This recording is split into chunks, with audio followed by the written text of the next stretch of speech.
ုန်းထဲကလိမ်လည်မှု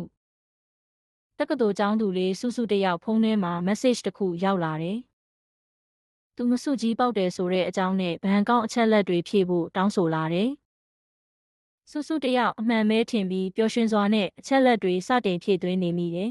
။ဒီအချိန်မှာပဲအကိုဖြစ်သူရောက်လာပြီးသူမဘာလုပ်နေလဲဆိုတာကိုသတိပြုမိသွားတယ်။ဒါကလိမ်လည်တဲ့ message ဖြစ်နိုင်တယ်ဆိုပြီးအကိုဖြစ်သူကသေချာရှင်းပြပေးလိုက်တယ်။ online ကနေအလားတူလိမ်လည်မှုပုံစံတွေကိုရှာဖွေပြီးသတိပေးချက်တွေကိုပြသပေးတယ်။မသိတဲ့သူစီက message တွေအရေးတကြီးတောင်းဆိုတာတွေနဲ့အချက်လက်တောင်းတာတွေကိုသတိထားဖို့ပြောတယ်